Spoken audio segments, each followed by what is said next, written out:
And we can speak now to Republican Congressman Pete Stauber from his district in Minnesota. Congressman, very good to have you on BBC News tonight. And I know you will be coming to the convention as well, coming to Milwaukee. But first of all, I just want to ask you, we're learning new details about what happened, about the shooter as well. What do you make of what we're finding out about this attempted assassination? Well, first of all, it's great to be with you tonight. And I do look forward to the convention starting this week. It was horrific to see the former president of the United States where there's an assassination attempt on his life. It's really uncalled for. It's horrific. And listen, this isn't who we are as America. We can have our political differences, but there is no room for political violence in this country. And I'm just so thankful. I pray to God that President Trump had survived that assassination attempt. And, he's in good spirits.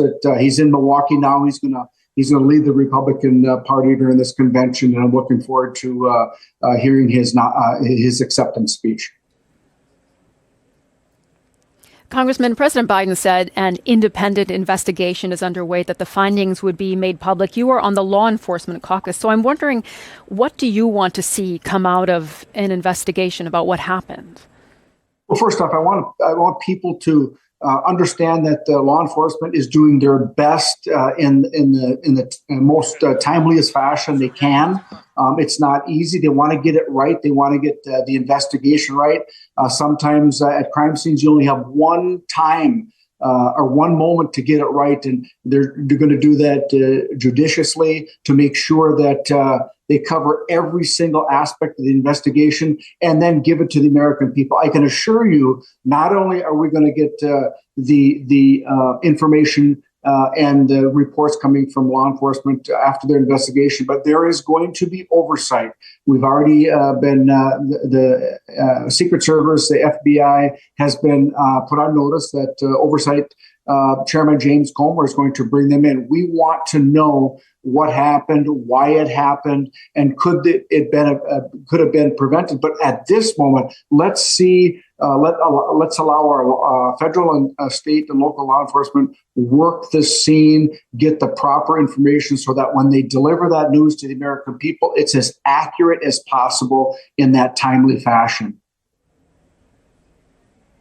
Indeed, Congressman, so many questions, of course, right now unanswered. We also saw the Secret Service talking about the convention here in Milwaukee, saying that they're not going to make major changes to their preparations. They said, quote, "We've got this in terms of security for the convention." There are questions being asked about Wisconsin's open carry laws, for example. Do you have concerns? So we had a briefing with the United States Capitol Police as a conference earlier today. They've been working this security for about a year and a half now. It's not only our federal law enforcement, but our local law enforcement across the nation have come and descended upon Milwaukee to make sure that we have a safe, secure venue. And that's who we are as Americans. And, having been a law enforcement officer for 23 years and have done some dignitary protection, I trust our local law enforcement. The men and women in the blue and brown are our last line of defense in our communities, and they're going to work with our federal agencies. And I'm quite confident that the venues are going to be secure, and we're going to have a really good convention. I'm really, really looking forward to President Trump being nominated and then giving his acceptance speech to become our 47th president of the United States of America. And Congressman, bigger picture here, we've heard calls from both sides of the aisle to lower the political temperature in the country right now. I know that you're someone who idolized former President Reagan. You got to meet him as well, and that was very important to you. And he survived an assassination attempt as well. I mean, what do you think needs to happen right now?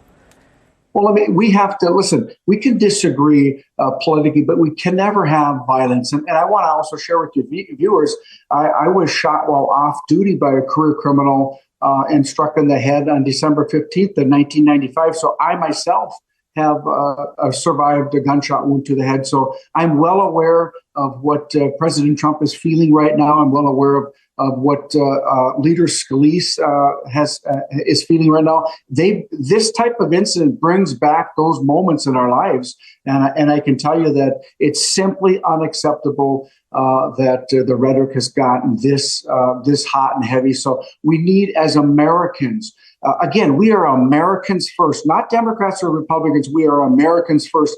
And I think that this incident, this unfortunate assassination on President Trump's life, is going to, I think, unite our country to allow us to become and bring us to a better place. All right, Congressman, we'll leave the conversation there for tonight, but we look forward to seeing you here in person in Milwaukee. Thank you so much for joining us tonight. Thank you.